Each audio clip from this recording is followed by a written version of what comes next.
Hi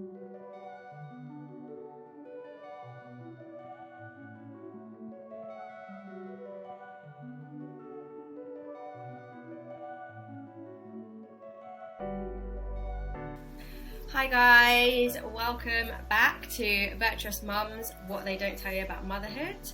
Today we're going to be talking about overspending when you have a child.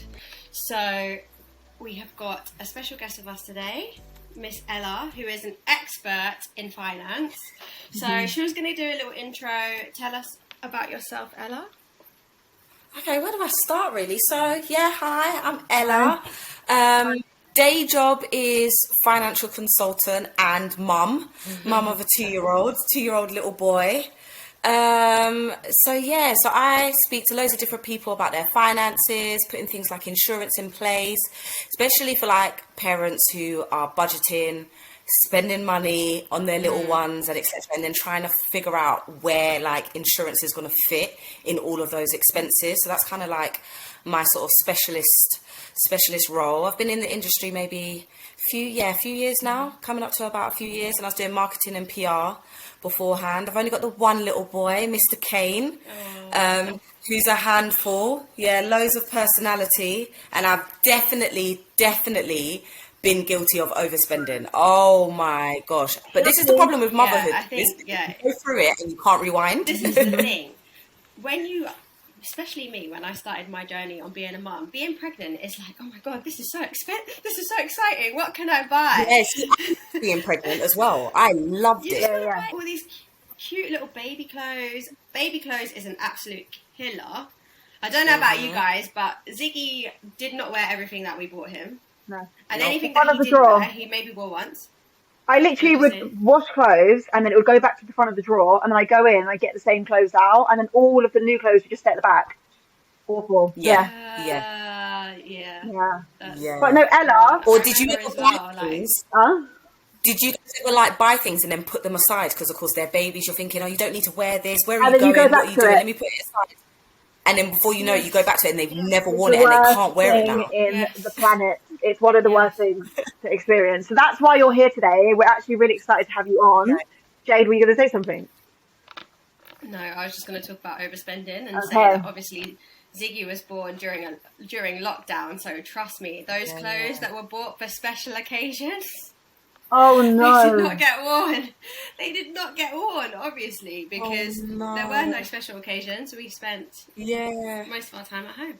I know this this sounds really silly, but like the one that got me the most was I bought Ray. I went to Harrods, and you know when you buy them like their one little designer boot, and I got her these little Gucci sandals, and they were too big because they were like in the sale thing. Anyway, I bought them. They were like a year waiting. I put them away in the cupboard. She got to like 2. They were for like 1 year of age. Opened the cupboard and I was like literally close to tears that she never got to wear them. We went on like so many holidays and she just never wore them. Epic. Oh, it's actually mad. Like having a child is so expensive. Yeah, it is. But can it be cheaper sort of for us? tallies up. It definitely can. Would you say can it be cheaper? Yes, can it be cheaper? Like what? You know what it is? It can't like so. So like I'm someone, when it comes down to finances, I'm like one of those people that I believe it's all about like your mindset and how you want to apply yourself with your finances. I'm not going to be the person that's like, oh sis, give up the Starbucks cup of coffee because you can save an extra £300 a year. No, if you like the coffee, go drink the coffee, especially if you're a mum. So, but there are like little things that I think you can do, even if you've got children or not, that you can do, just so you're just more like intentional.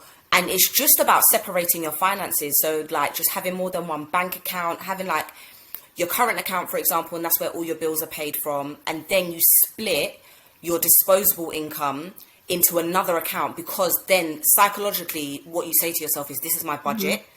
And to have to go back to the other account to transfer more money psychologically starts to make you think, okay, where did all the money go? What did I spend it on? Yeah, that's true. And it's really helpful if that second account is like a Monzo, a Starling or a Tide, because you can set up like little pots in there. Yeah, I've got a Monzo. I have to say that has helped a lot, because you have it helps a lot, doesn't it? Yeah, you can set different bills that comes from different pots, which is really different good. Bills. Yeah, you can set like budgets and things like that. So yeah, I'm not someone that believes you should be like really strict, and especially like being a parent is so hard because it's instinctive. A lot of your financial purchases and things like that, they're impulsive and they're instinctive because naturally your little one's changing every day. So it's really hard to put in place like this really strict, rigid budget. Like, I'm only going to spend £100 on like clothes today because hello. Suppose you had a £7 baby and then next thing you know they're £9. You've definitely got to go and buy more like baby clothes. And it's not even the clothes, it's the toys and the accessories and like the lamps. And it's like you just want cute stuff, right? And there's obviously nothing wrong in that, but so what about the people who don't have much disposable income? Like, there's some people that actually just get a salary and they literally live to the penny. Live literally to the penny. So I think with that, again, it's just kind of understanding who you are as a parent. Like, for example, are you someone that wants to spoil your kid because maybe you didn't have a lot when you was growing up, and so naturally that's just your instinct where you just want to shower them with loads of gifts, but the reality is you don't really have enough income to do it? What other ways can you then spoil your child? And I think definitely with like social media and stuff like that, you can get a lot more creative. Like, I found myself like during lockdown thinking, what am I going to do with him? Like, we're here in the house day in, day out. I can't every day go for a walk. You remember that period of time where we were only allowed out for like an hour of exercise? And we can't go for a walk. Like, do you know what I mean? Like, come on, he's one. He's going to be bored as hell. But then I was like, okay, but what can we do in the house? And then before you know it, you just kind of get a bit more creative. And then you realise, you know something, I don't always have to buy them something. I think the mum guilt or the parent guilt plays a big role because naturally you like get through your day, you've looked after them, you've done whatever it is that you need to do, and then you look back on the day and you're like, I just feel like all I did for the day was maybe clean up or make food or this or that. But sometimes that's okay. Like, that's fine. Sometimes it's also we think that they need more than they actually need. 100%. With me especially, like, I see Ziggy getting bored. I feel like he gets bored of the toys that he has. And so I just kept on buying more toys. And then I saw this thing on Instagram about toy rotation. So you have like... Yes, the 20 toy rule. Yeah, and I was like, that makes so much sense. So we bought like these little boxes. So we'd have like, I don't know, 6 boxes and then rotate them every few days or whatever. And then you see him playing and enjoying the toys again. Yeah. There you go. Because it's like us, isn't it? It's like, for example, if you're into fashion, do you want to wear the same outfit every single day? No, you don't. Yeah. You might love it, but then in a couple of weeks, you're happy to wear it again because you've been wearing everything else in between. And it's the same for them. And of course, their attention spans are so much shorter than ours because they haven't developed it. So yeah, I think definitely little tips and tricks like that really, really help. Just being open to learning, but just not putting too much pressure on yourself. And then if you are someone that's got disposable income, you do want to spend, what is it that you're spending on? So like you said, the same way there's a 20 toy rule, you could kind of apply that to, for example, the clothes that you want to buy or the outings or the this or the that. Okay, I'm not always going to spend money on taking the child to kids space. We could maybe go to the park one week and spend no money, kids space the week after, and then maybe do something else the week after that, rather than always thinking every outing or every excursion has to cost money. Yeah, I agree. Strict with yourself and your finances, basically, like setting a routine. Okay. Yeah, I think routine is definitely key. And one thing that gets overlooked so much is your headspace, like where you are within your mental health, and then knowing what kind of like financial personality you have. So like, for example, with me, if I'm like down in the dumps, one of the easiest ways for me to pick myself up is to buy something like, okay, I'm not feeling great at the moment. I'm just low. I haven't been feeling well. Oh, Zara. Oh, that's nice. Oh, I'm excited now because I'm thinking, where am I going to wear it, or this or that, or this was literally me 2 days ago, and I'm literally sitting like, there's all my clothes back there. I did a massive shop, but yeah. But the thing is, the things that we have to do, right? This is me as well. I feel like this is me every day. And I don't mean it in a way where I feel like I'm down in the dumps. I feel like, given the situation at the moment, because I have huge anxiety, especially over COVID. So I don't really leave the house, and it's just me and Ziggy a lot of the time. And for me, I kind of see shopping as like a creative outlet to do stuff. So like, I'll have projects. Like my recent project was doing Ziggy's room. I did not need to spend the amount of money that I have spent on doing Ziggy's room, but it's almost like like an outlet, like you said, like you buy stuff that makes you feel better. It's kind of like it helps me mentally to feel like I have a focus to do something. To feel like you have a I focus, feel like that must be the case for a lot of mums, because we do actually spend so much time by ourselves with our kids. So we must fall into the habit of overspending a lot. It's really hard to think like with a clear headspace and be like, okay, let me do like a routine and a chart of what I can do to make my money exactly to stretch. Like realistically, how often every time you go to make a purchase do you say to yourself, because that's the thing, there's so many tips and tricks online and so many budgeting and saving techniques, but the reality is how many of us are actively going to apply it, you know? Oh, okay, so I want to buy this, and now I need to think about it 3 times before I actively make the purchase. Or, okay, I want to buy it, but let me wait 24 hours to decide. But it doesn't always happen. Many of us are impulsive, but a lot of that is because our finances aren't tied to goals. So, for example, we're not saying to ourselves, like, basically, if you take the person who's saving for a house or for a new car, if you compare yourself to that person where you don't have any financial goals, trust me, like, they're going clear. They're telling themselves, I don't need to buy this. Why? Because they don't want it to impact on what they're trying to achieve. But as mums, we get so lost in that moment of being mum that everything else falls out of the window, and then we just find ourselves doing and spending so aimlessly. So I think it's about thinking back, like, okay, right, where am I? Yes, I'm a mum, but, you know, what's the plan? What's the goal in like the next 2 or 3 years? Are we going to move home? Or am I going to do up their room eventually?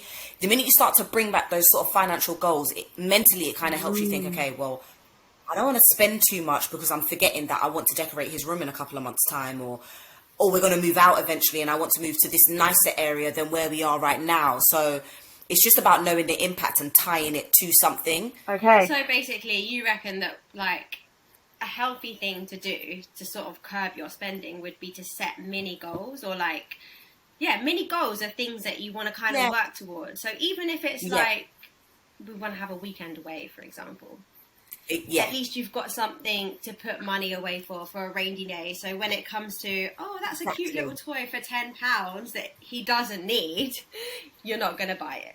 Right.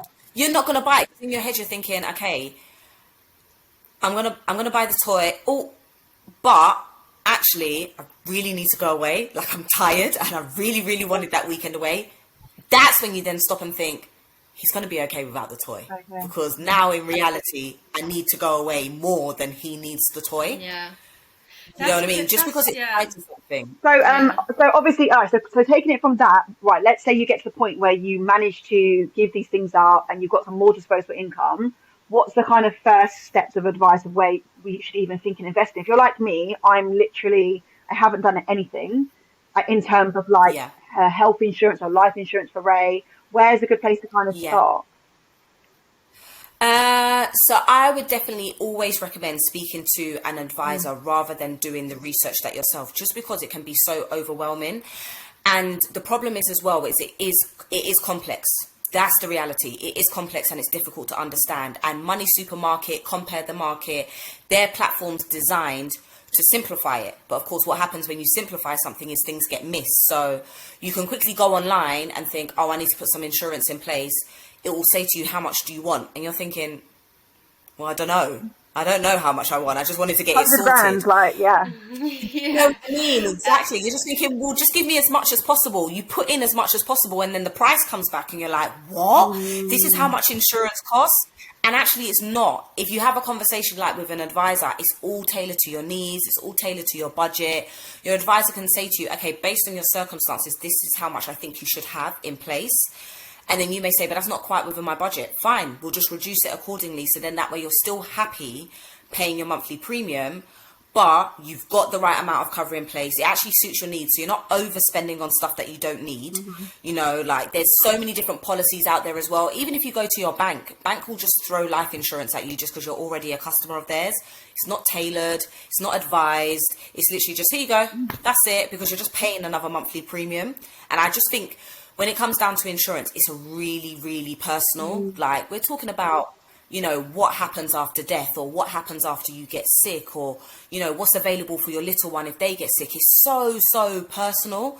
You don't want to just do it online and just go with anyone. You want to know that you're in safe hands. So Yeah. I would definitely say advise speaking to someone. I think as well it's important to talk about this more, because I really feel like insurance and protecting like your money and all of that kind of stuff is something that is often overlooked by so many, because they're just like, I don't want to pay for that, without actually understanding what it actually does for you. And 100% I know myself, I was guilty of that. And it's only when you have a child, but for me anyway, when I had Ziggy, when I'm like, oh shit, maybe I should, start thinking about these other things.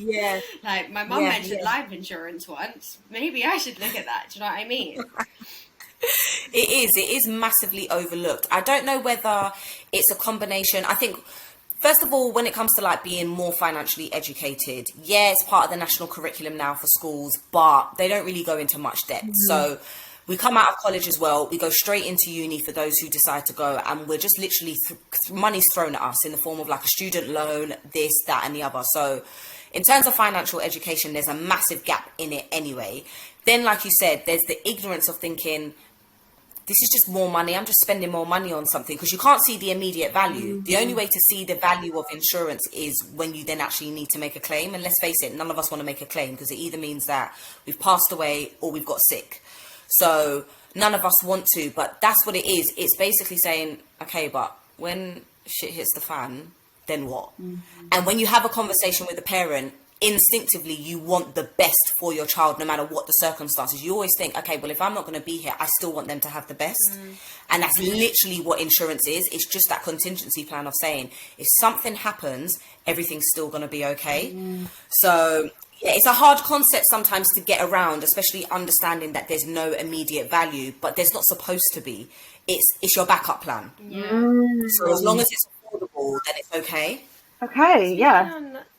Sorry, I was just going to move on to backup plans and contingencies, because that in itself is something that is also important. I don't know about you, Nakia, but I don't have any kind of contingency when it comes to finances. I did speak to Ella, obviously, about insurance, but other than that, that's as far as it goes. Like savings and stuff like that. Like, how many people have that? And I don't know if you have any, like, tips on how to sort of get people saving. So with that, I would definitely say it's all about understanding your income and your expenditure. Like, what have I got coming in and what have I got going out? And then whatever is left. So, for example, if you've got £200 disposable income, and when I say with stuff that's going out as well, I'm talking like you need to go back through your last 3 bank statements and track all of your expenditure, not just the last month, the last 3 months, because that's going to show you a good, indication of what your spending habits are. You're going to see, for example, Starbucks appear, a good 3-4 times, or Sainsbury's appear a good 21 times, or whatever it is. So literally the last 3 bank statements, really work out what's coming in, what's going out, and then whatever is left, you need to make a really sort of crucial decision with what you want to do. Like, okay, if I've only got £200 left, but this £200 is supposed to cover, me being able to spend time with friends, or me being able to buy the odd thing at Zara or this or that or whatever, then how much are you willing to sacrifice from it to put away into savings? And again, tying those savings with a goal. I don't believe in people just sort of aimlessly saving, because to be honest, your money sitting in the bank is going to lose value quicker than it's going to gain value. Like, interest rates are really, really poor. It's the easiest way to also fall off. If you're not saving with any intention or any purpose, then in 2 months' time, it's so easy to be like, oh, I need to buy something. Well, let me just, clear that money from my savings account, because it wasn't sitting there for anything anyway. So if you're saving with I actually use this saving app called Plum. I don't know if Plum. You know. Okay, Plum's not bad. I feel like it's quite good, because you can like invest money. I don't know anything about investing money, by the way. I'm just doing what they tell me to do in the app. But I think it's the best way, because at least it takes the pressure off. I stopped. I thought I had stopped using it, basically, and then I went and looked at it again the other day, and I realised that there was some money in there that is just got interest on it It's from using one of the interest pot. It's not anything spectacular or anything like that. It's a small amount of money, but it had just grown. Yeah, it was still extra money on top from using like one of their little investment pots. And I was like, oh, maybe I should get back into doing this again, because even with that, like I don't really have an intention. Well, I do. I'd like to get a mortgage, but it's so far away that it's not even like really a current goal. But it's a goal because they have like the little pots that make you money. It kind of feels like you are working to something. Do you know what I mean? Because you're working on making more money out of your money. Yeah, literally, you're making it go that little bit further. And if you can afford to spare that little bit of change that you invested in the first place, then it's a no-brainer. It's literally, like you said, it's your money working for you. It's your money making more money for you. But it's just being in a position to say, I think it's so much easier when you take a good sort of look at where you're currently at. Otherwise, it can be the easiest thing to put off. I used to be that person, like when I was younger. I used to be that person, like, I'm not going to check the banking app because I'm just going to be disappointed. So what's the point? I'm just not going to look at it. There you go. I think like, you just don't want to be disappointed. It's such a big deal. Finance is a big deal. Like, I know some people will say, oh, money's not the be all and everything. Okay, yeah, we're not saying that you have to be rich in order to be like really, really happy. But bottom line is you can't walk into any shop without spending money to walk out of the shop with something. So it's a big deal. My days off, I spend more. Like, when I have a day off and I'm not working, it's like I spend so much money. Like, I want to go do something, I want to go do that. But it is about kind of finding the balance of saying, right, I can kind of do that another week. That I don't do. I can't lie. Yeah. Or just giving yourself like that little fund, really, of saying, okay, this is what I know I do when I have days off. I want to go out, I want to spend this, or go here, or go there. So if I've got a budget of, I don't know, £300 to do that, then when it starts to get to the end of the month and you still want to go out, but there's only a certain amount left, you're going to think, okay, maybe let me rethink where I'm going this week, because I've only got X amount and I've been out all of the other weeks prior. So it's not that important for me to go to this place this time round. But it's just psychologically saying to yourself, okay, I've got this budget and I need to make the budget work for me. I mean, what are typical things that you overspend on, like, Jade? Like, I overspend on, it's not just baby stuff, like food. I know a month I spend ridiculous amounts. If I didn't buy food, I reckon I could have a good little extra saving at the end. I spend so much on food. I don't even want to look. Definitely. Agree. I spend up so much on food because I had this thing as well that I only wanted Ziggy to eat organic food. Like, so I buy all this fresh organic food, and of course it doesn't all get eaten. So I've just spent an extra, I don't know, £20 on fruit and vegetables that I'm just going to throw away anyway because it doesn't last very long. And I am so guilty of that. I have started trying to buy frozen because it just makes so much more sense. Food is especially when you're going through that phase of trying to get them to try new things and this and that, and you're just thinking, oh my gosh, so they didn't like that, now what? Like, now it's just gonna go to waste. It's just gonna go to waste. I'm always bloody buying stuff from Ella's Kitchen as well. I used to love Ella's Kitchen. It's like a candy shop going to Ella's Kitchen as well. Literally. Oh my gosh, she was my favourite brand when Kay was a little bit younger as well. It was just so convenient. It was selection. You're like, yes, this is so easy. Yeah, grab that. You know what I mean? Like, just pick a pouch and then that's it. We're good to go. Have you actually ordered from Ella's Kitchen as well? Because it comes in this nice little box with all this like green, like paper shredded stuff. It comes all nice, like it's a present. Yeah. And I'm just like, oh, this is just too good. She's doing really well. But as much as I love Ella's Kitchen, bottom line is they're a brand that are doing their marketing A1, and then look, us as mums are just immediately sucked in. Bottom line is it's pureed food. We could definitely do that at home. But you know what I mean? But then it's just thinking about it and saying, do I want to? Do I want to do it? If you don't and you're happy to spend the money, sis, go for it. Do you know what it is though? Quality of necessary. For me, it's like I'm definitely not happy to spend the money because that's why I'm here, like right now, talking about it. But I feel like when you're trying to like be successful, or do work, or just do so many things in the day, I kind of spend money to like replace the time I don't have. Like I'll order things 100%. online. And it's like, how do you find a balance? Like if your life really is like a 2021, I'm busy every single day, and you're going to order yourself a takeaway, or you're going to order clothes online and pay the extra $9.99 shipping fee or whatever it is to get it next day. Like how do you balance it? Like, Yeah, you're right. It's so hard. I think, like you said, it's understanding, and of course no one really thinks of this every time they go to spend money, but it's understanding the nature of the purchase. So like you said, if it's a takeaway, you're not spending the money on a takeaway half the time because you really want that food. You're spending it because of the convenience. Yeah. And that's the thing with finance. Like there's so many layers to it. 9 times out of 10 when we buy a product, it's actually far more expensive than what we realize, or it can actually potentially save you more money than what you realize. So for example, you might buy something, you've spent the money on the actual thing, like it cost what it cost, but then there's the upkeep of an item. So it's like, for example, if it's clothes, it's what's going to match with this item. Do I now need to buy something else, or this or that? Or if it's like, say, food, it's what else is now going to go with this new recipe that I'm going to try. Then it's basically the time of that item that is then maybe taking you away from something else. So for example, if it is a takeaway, you're potentially making a saving without even realizing, because it's the time that you've saved having to spend cooking that you can now do on something else. Or just even the stress, it's relieved you of stress of having to think about what to cook.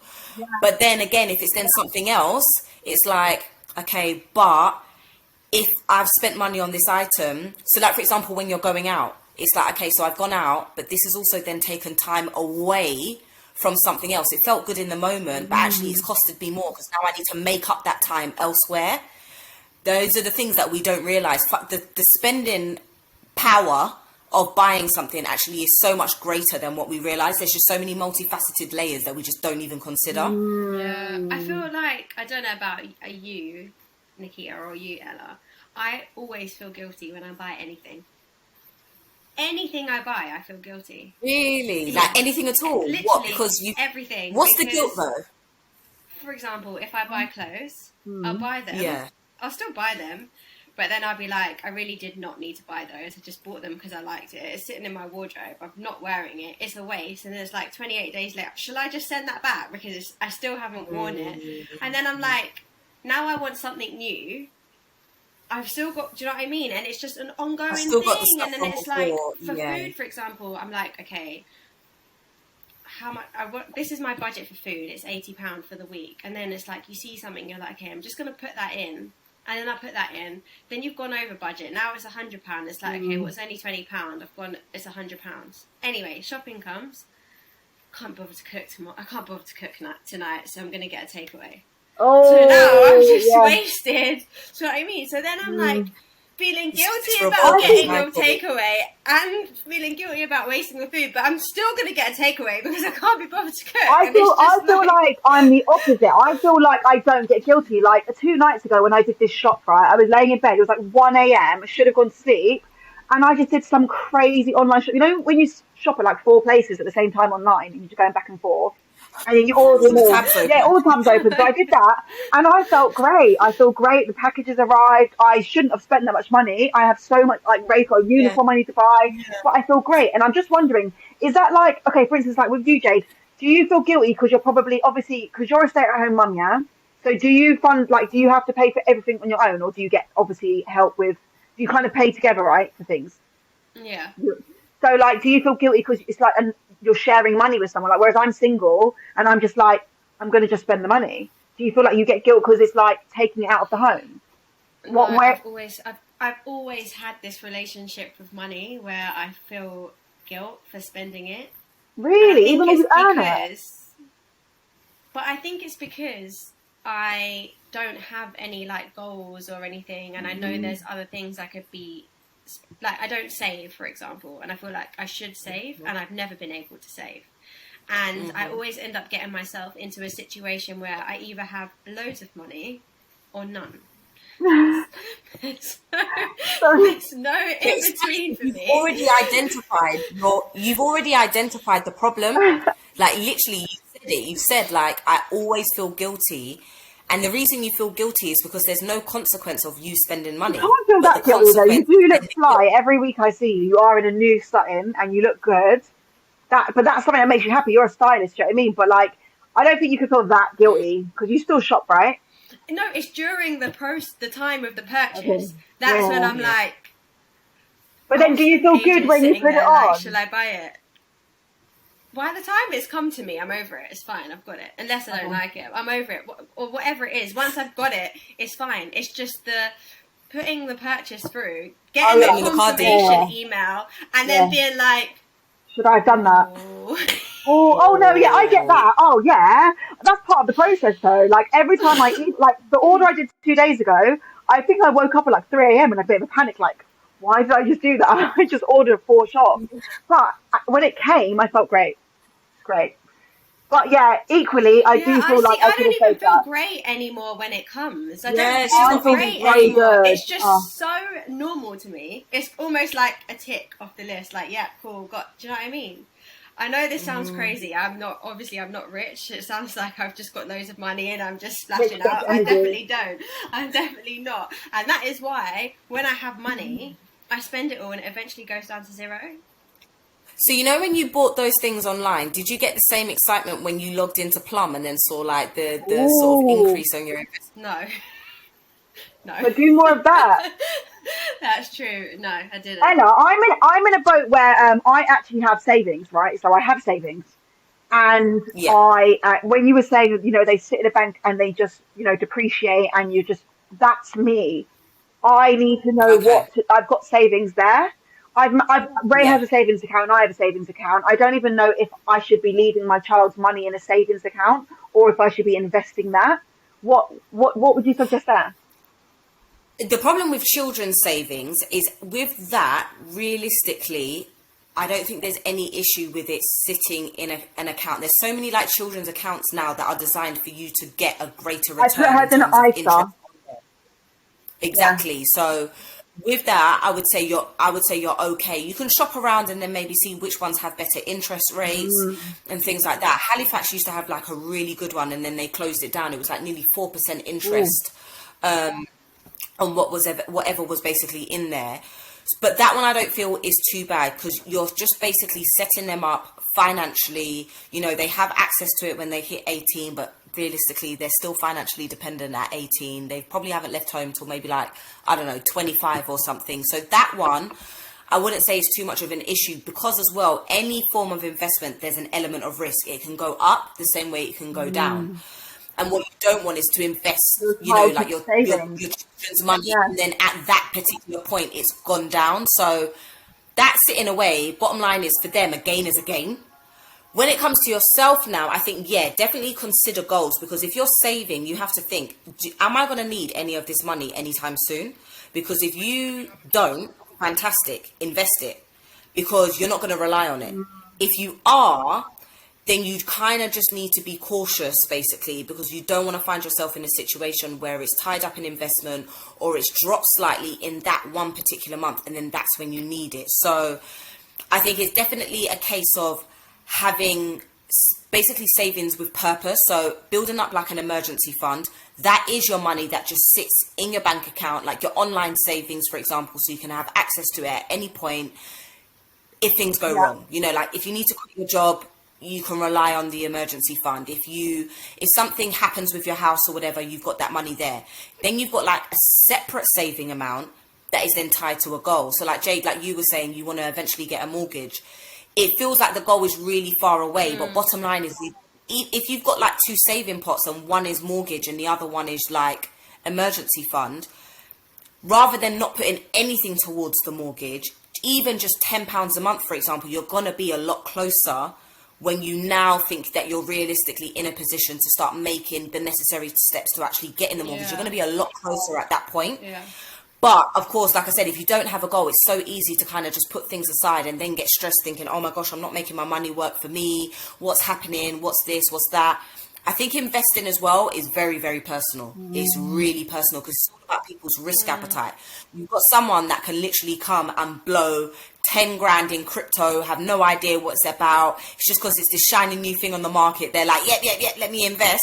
And then someone else that is like, Oh no, I wouldn't even put a pound in crypto. I don't care if it can make like a sudden return. I've got no idea what it's about. I don't want to see the money drop at all. There's legit people out there that will get anxiety if they invest in something and then see it drop and they're thinking, oh my gosh, like all that money that I worked hard for, and now it's lost value. So it's definitely about your risk appetite. But there's loads of apps these days. There's loads of apps, like I said, Plum's like a pretty decent one. There's loads of apps that you can literally download and they will manage it all. Have you got any other suggestions other than Plum? For mine, not to be on the spot. Plum. Emma's a good one to manage your finances. You know what? There's a great Instagram page, Mr. Making Money Simple. Okay. He is excellent. So basically, he's like, not necessarily a parent, but he's like just like us. Was not investing anything at all, and then in his first year, it was like a few grand. The second year, it was like a few grand more. He literally did it in baby steps, and now I think he's at like 34 grand over the space of 4 years. And of course, when he started, he had no idea that obviously it was going to reach that amount, but he just stayed consistent. So I think with him, because it's tried and tested, he's a great page to follow where it's like, okay, this is investing. He's just like me because he started at zero, rather than, you know, like all these other places where you think, oh my gosh, I have like £500 or £1,000 or £2,000 to actively start investing. No, you don't. Like, you can start with a fiver. Literally, you can start with a fiver, but you just have to know that you don't need that £5. That's what it is. Like, I can go without that £5 because I've got the other backup money. Okay. Yeah. Like, investing is definitely the other end of the scale. Manage income, manage expenditure, worked out some savings goals. I've got spare income still. Okay, now I can invest it. Okay. And that's when they... Yes, Sorry, I just want to go back to when you guys were talking about investing for your children, right?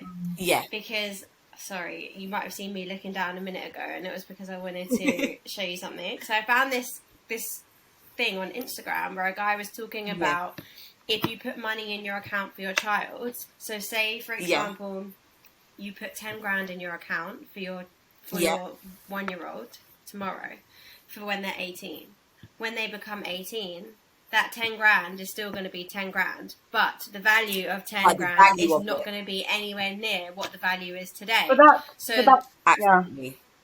why you get interest on it. The interest is supposed to... 4% interest is not the right amount. Is not enough money. That's not going to make up the value enough. So to offset against the cost of the inflation. That's why that's why I was saying with saving money regularly, if you're not saving with a purpose, the value of it is just going to go down because inflation's just going to eat it up. I think it's a tricky one with children though, because like I said, the reality is 10 grand for them, yes, isn't going to be the value of 10 grand that you put in there today, but you have to think of why you're putting that money away for them. So, for example, if it's to set them up for university, the fees are going to be the fees. It's only if the government increase the fees over that time that you're which they definitely have. Yeah, when I went to uni, it weren't 9 grand. But hopefully that's 20 years. Let's hope. Hopefully it won't go up. What's it then going to be? That's what I mean. Yeah, so like, what do we do if we want to? Because at the end of the day, if I put 10 grand down today, I don't want to waste the £10,000 because it's now worth £2,000 in 18 years' time. And you also don't want to feel like you're gambling with your child's savings. So what's the healthy balance? Okay, so let's say let's talk in an example. You have 10 grand. That's what you've got for your child, and 10 grand for yourself. Let's just say. Yeah. Where would you say to split that? What would I do with my 10 grand for my child? Would I put it in a savings account? Do I take 50% and gamble it? In theory, what would you suggest? Yeah. I would say if you're in a position where you've got enough sort of appetite and enough knowledge because you've been investing with your own money first. She was like, no, we have none. We have none. Yeah, I think if you can start off with a little bit, like literally like what Jay did, she just put something really small aside in Plum, she saw it grow. The logic is then, okay, now basically I'm happy to maybe put in a little bit more. Again, because it's tied to a purpose. I don't need this money anytime soon. logically, because it's for your children when they hit like 18 or 21. I don't need this money anytime soon. So I'm happy to gradually invest as we go along. And then also thinking to yourself, okay, right, so if I put in 300 and it's now made 600, am I going to make sure that I leave the 600 in there, and I'm not going to think to myself, okay, let me now take the 300 out, because I've still got my original investment, but I've also made some money on top. So there's a lot of things to consider. I would definitely say you have to do those things with your own money first, because otherwise mum guilt is serious. It's something that you're not really familiar with as well. So you're just thinking, like you said, what is the balance? You know, do I put all of the money in? Do I put all of it out? But the one thing is we don't want to get it wrong. So as much as, yes, inflation can eat away at money sitting in a bank account, for me personally, the logic is that for the child, it's a gain regardless. And a lot of parents these days as well are putting money aside just so then that way their child can have something at the age of 18. But at the age of 18 to then spend on what? So again, if there's a purpose, like for example, if it's going to be university fees, or for example, it's because you want them to be able to travel the world, or something realistic, then you can tie it to something and then you can invest it. You can then maybe put it in an index fund or stocks and shares, because when they then reach 18, you're hoping that they're going to have... What's an index fund? What's an index fund? I would like to know, you know. Whoa. When I said I think you know, what the heck is an index fund? Index file fund. What's an index fund? Index fund. Okay, so let me try and think of like the easiest way, the sort of... Basically, it's all investing. Stocks and shares are usually in relation to like a company, and then an index fund is like, it's like a mutual exchange, basically. Okay, so like it's a mutual exchange, but it's tied to the financial index, which changes on a regular basis. Okay. So depending on what's in there and what the economy is like doing at the time. It's tied into the economy, okay. But that's a huge risk. Is it a high reward? Sorry, is that what it is? I still don't understand. Can you break it down for the dummies here? So basically, I can attempt it, right, I think. And if I'm wrong, we'll just cut this out, yeah? Basically, wherever you invest your money, there's going to be someone who's in charge of basically investing that based on the economy change or whatever's going on in the world, right? Yes. So that's what happens wherever you invest your money. But this what the particular bank thing does? So it's just another kind of, I don't know if it's called entity, commodity, whatever it's called, to invest with, where basically they're going to be investing it based on the economy. So I guess that would mean it's a higher risk, but maybe slightly bigger reward. Maybe the interest rates are better. Ish. So it's tied to the financial market index, which changes all the time, and it's dependent on things like the economy. But it's like, it's a mutual fund. So it's so complicated to explain. I'm not gonna lie. I don't like investment stuff. Me and investments, it's just it's so personal and it's so techie, but. Yeah, it's basically tied to the financial market index, which obviously changes on a regular basis depending on how the market is performing. Okay. But it's a mutual fund. So basically, in terms of the benefit, it's not just necessarily you that benefits. It's also, for example, how can I explain it? So, for example, if you've invested in a company and then depending on that company's performance, both you benefit and the company benefits. In kind of like a roundabout way. So basically, people who need to know the answers to these basically need to come and sit down with someone such as yourself, like someone who can give them financial advice. Definitely speak to when it comes to investments, definitely speak to a financial advisor, because that stuff is where you don't want to get it wrong. You want to know that you've made the right decision. You also want to know exactly where your money is. So for example, like savings accounts, you can sit down with an advisor and they can say, put it in a bank account, but you can have access to that bank account at any one point. You can call up a bank manager. You don't need any experience, no knowledge. You can call up Barclays and be like, hi, what's going on with my money? When it comes down to things like index funds and stocks and shares within a certain company, it's not just as simple as, okay, right, hi, Netflix, I traded some money, and I've seen that you're not really doing very well because they've pulled all your films. Can I have my money back? It's not that simple. So that's why I say it's definitely a case of, sitting down with someone and having a conversation. There's loads of things on like YouTube when it comes to investing in stocks and shares, like companies and stuff. But again, all of them is about your risk for appetite, because as much as they can go up, they can go down. Like, for example, Airbnb, like Tesla, there was a period of time when everyone was like, oh, these are really great companies to invest in. Or, you know, if I had invested in Apple 15 years ago, like, look how much money I would have had right now. Or if I had invested in Netflix, £1 back then would be 44,000 now. So everyone, and then I think everyone does that. £100. Yeah. Exactly. That's the thing. And then they go and throw £100 at it, check back the following week. You know, like on the various investing apps like trading.com, they come back the following week and it's like their £100 is now 87. What? Why? But it's just because, of course, it's all about someone else's performance, the market's performance, that company's performance. So that's why I say you definitely have to have money to spare, money that you're not going to need. Yeah, you want it to work for you, but it's not money that next week, if something happens, you're thinking, oh my gosh, I need that £100 back. It's a long-term thing as well, isn't it? You don't put in £100 and go checking it a week. You put in £100 and you come back in 5 years and you're like, oh shit, I've made. And you're like, oh my gosh, it's grand. grown accordingly. There you go. Yeah, exactly. rather than I think that's what it is. In what terms of in terms sorry, of I was just gonna say. No.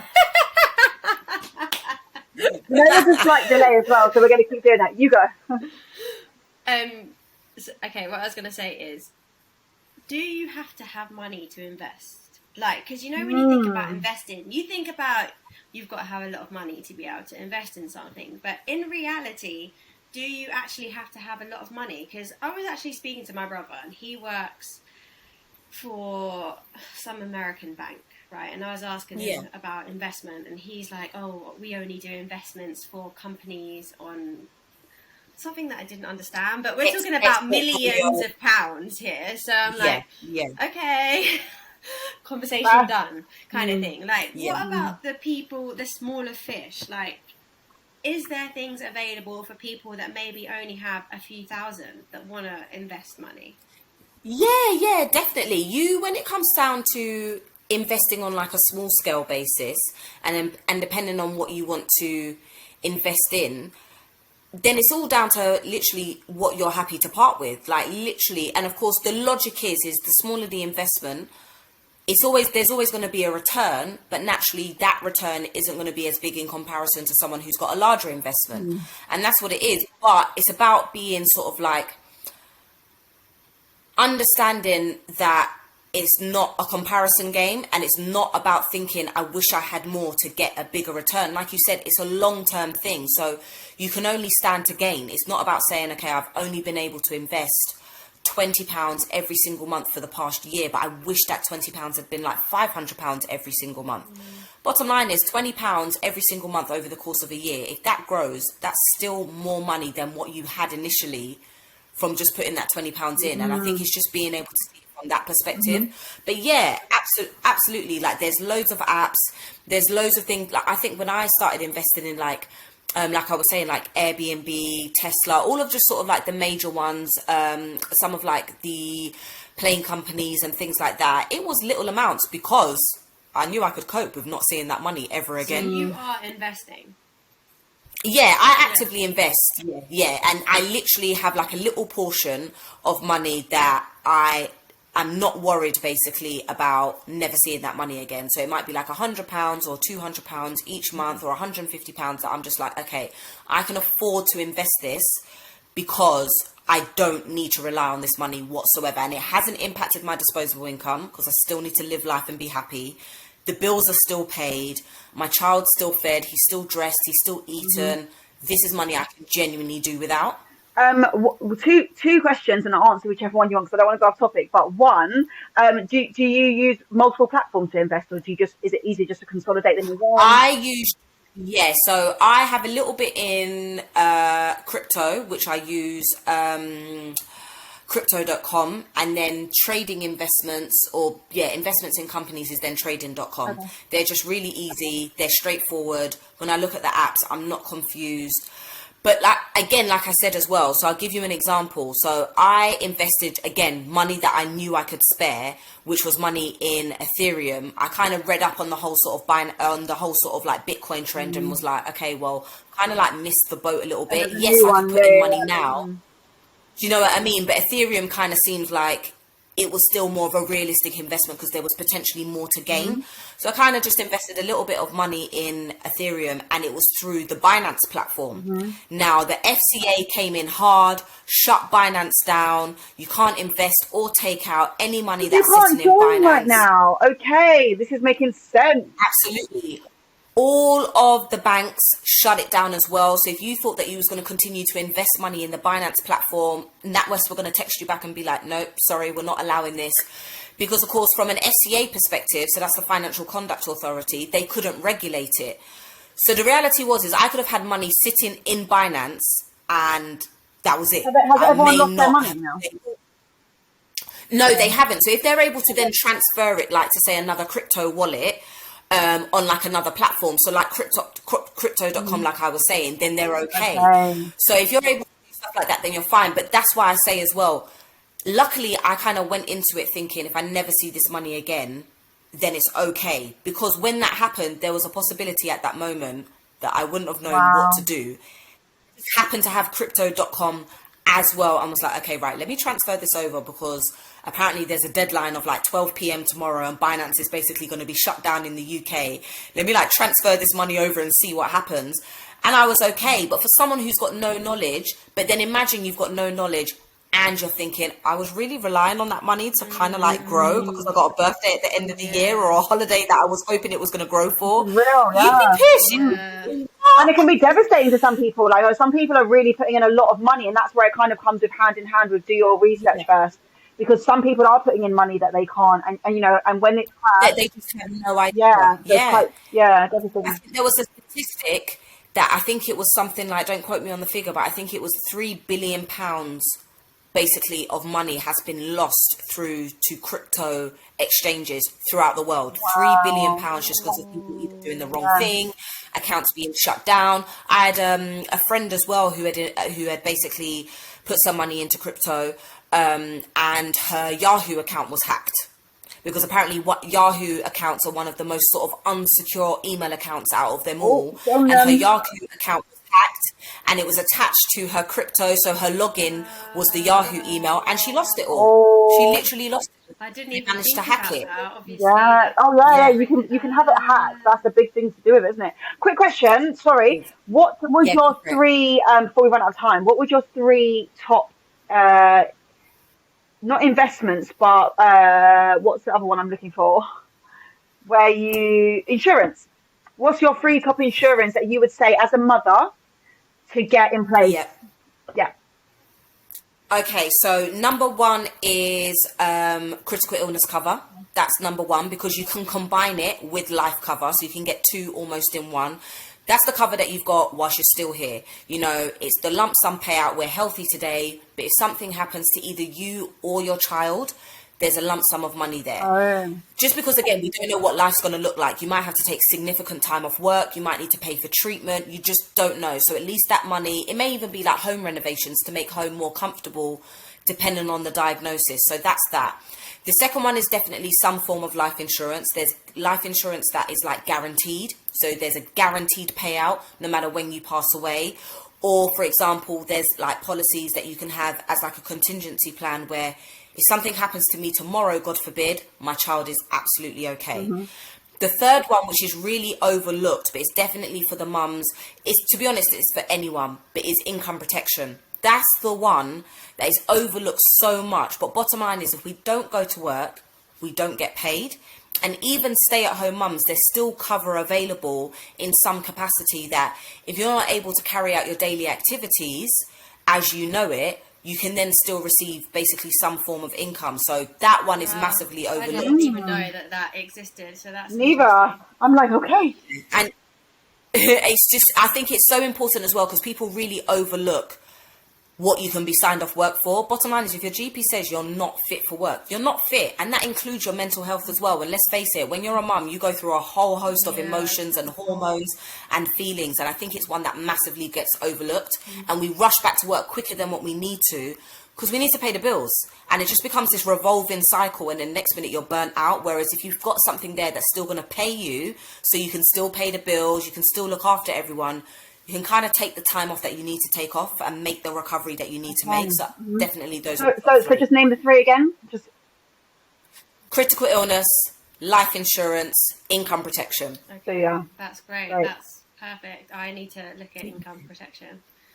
Well, I think that's probably all we have time for today. But thank you so much, Ella, for coming on and sharing your knowledge. Thank you for having me. Just give us your Instagram handle.